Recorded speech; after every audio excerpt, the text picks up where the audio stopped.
Good evening. I'm David Scott. Our top story: an arrest made in a home invasion where 2 men were beaten and a woman was raped.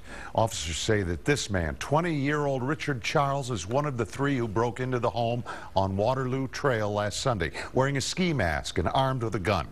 A man busted for a burglary nearby led police to Charles. Our Jacqueline Inglés joining us live from there with more. And Jackie, how are the neighbors reacting to all this? David, neighbors are relieved, but they're still on high alert as 2 of the suspects in this case remain on the loose. Now, as police continue their investigation, community members are trying to form a neighborhood watch group. They're even holding a block party this Thursday, and they're passing out these flyers to area residents to encourage them to come out, meet their neighbors, and exchange phone numbers. News that a suspect was arrested in connection with a violent home invasion and rape is bringing some relief to residents here on Waterloo Trail. It makes me feel better, you know. Last Sunday morning, 3 people living on this street woke up to 3 gunmen wearing ski masks. Investigators say the men broke into the home and then identified themselves as police officers to get into a locked bedroom. They physically assaulted 2 males in the residence and proceeded to tie them up along with the female who was also in the residence.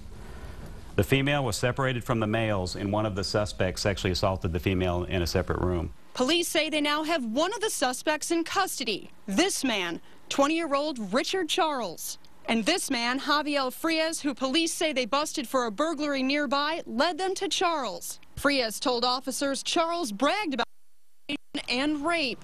Victims told police the gunman claimed to be looking for drugs and money. It's not a drug house, and the people in the house are not drug users. They have no indication of that, no record of that with us. The gunman made off with computers, jars of coins, and even stole one of the victims' cars. The car was later found a few blocks away.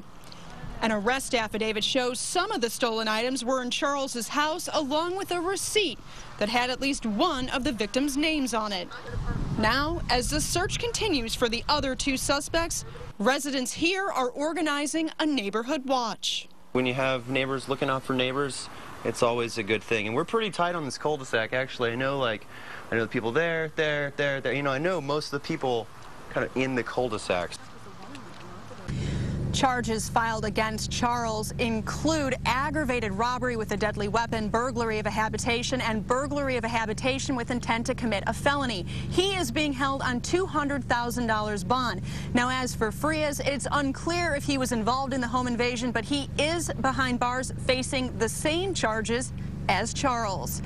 Live in South Austin, Jacqueline Inglés, KXAN News.